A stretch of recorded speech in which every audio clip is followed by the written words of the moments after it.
कांग्रेस नेता नाना पटोले ने सरकार और चुनाव आयोग पर गंभीर आरोप लगाए। पोला की शुभकामनाएं देते हुए उन्होंने कहा कि सरकार पूरी तरह से किसानों की अनदेखी कर रही है। हाल ही में आई बाढ़ से किसानों की फसलें बर्बाद हो गई, लेकिन अब तक न तो मदद मिली है और न ही घोषणा हुई है। पटोले ने मुख्यमंत्री को पत्र लिखकर तुरंत सहायता की मांग की है। वहीं चुनाव आयोग को भी उन्होंने आड़े हाथों लिया। उन्होंने कहा कि आयोग ने मतदान के दिन कई बार गलत मतदान प्रतिशत ट्वीट किया और पारदर्शिता नहीं दिखाई। इस पर अधिकारियों के खिलाफ मामला दर्ज होना चाहिए।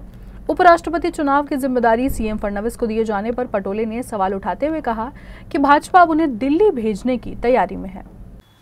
माझं सरकारला या निमित्तानं आव्हान आहे की आपण तातडीनं आर्थिक मदत या शेतकऱ्यांना केली पाहिजे। पंचनामे करायची काही गरज नाही। आपल्याजवळ ड्रोननी आपण सगळे शेतकऱ्यांनी काय पीक लावलीत ही आपल्याजवळ माहिती आहे आणि त्या माहितीच्या आधारावर झालेल्या नुकसानीची तातडीनं मदत शेतकऱ्यांना दिली पाहिजे।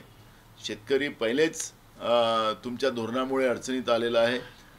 आसमानी संकट आणि सुलतानी संकट या संकटामुळे शेतकरी बर्बाद झालेला आहे आणि म्हणून राज्य सरकार आणि केंद्र सरकारने तातडीनं आर्थिक मदत शेतकऱ्यांना झालेल्या नुकसानीची करावी, अशा पद्धतीचं आमचं सरकार मायबापला नम्र विनंती आहे। खरं तर राज्याच्या आणि केंद्राच्या निवडणूक आयोगावरच गुन्हे दाखल झाले पाहिजे। हे कुठलं धोरण निवडणूक आयोगाने आणलेलं आहे?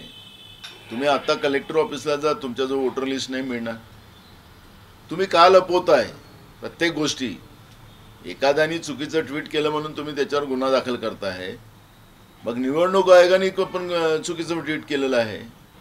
आपल्याला महाराष्ट्राच्या विधानसभेच्या निवडणुकीच्या काळात पाहायला मिळालं असेल की केंद्रीय निवडणूक आयोगाने अनेक माहिती लपवली, चुकीचं ट्विट केलं, पहिले आकडेवारी कमी दाखवली, मग जास्त दाखवली। हे कशासाठी? आणि त्याच दिवशी नाही तर दुसऱ्या दिवशीच्या 3 वाजता पुन्हा निवडणूक आयोगाने माहिती ट्विट करून सांगितली। का नाही प्रेस कॉन्फरन्स घेतलं? कशासाठी लपवते आहे? आम्ही जी मागणी करतो आहे आणि तो आमचा अधिकार होता की जे काही 5 वाजताच्या नंतर जे मतदान झालेलं होतं त्या मतदानाचे फुटेजेस आम्हाला पाहिजेत। तर निवडणूक आयोग सांगतात की आयाबनीची इज्जत जाणार आहे। काय कुठलं कारण सांगताय तुम्ही? हो, तुमच्याजवळ सगळे फुटेजेस असताना तुम्ही लपवता काय? आणि म्हणून आमची तर मागणी आहे, निस्ता हा संजीव कुमार त्याला तुम्ही प्यादा करत असाल तुमच्या विरोधात बोलणाऱ्या माणसाचं आणि त्याच्यावर गुन्हे दाखल करत असाल तर केंद्रीय निवडणूक आयोगावरही गुन्हे दाखल झाले पाहिजे। असा याला राज्यसभेचे खासदार आणि लोकसभेचे खासदार याच्यामध्ये मतदान करतात। त्याच्यामुळे आणि हे मतदान जे होणार आहे हे त्या दिल्लीवर होणार आहे।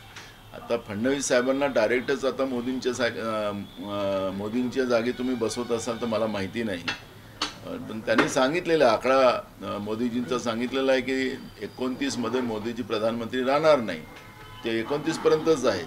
त्यामुळे 29च्या नंतर फडणवीस साहेबांवर जबाबदारी द्या ना, आतापासून का देता?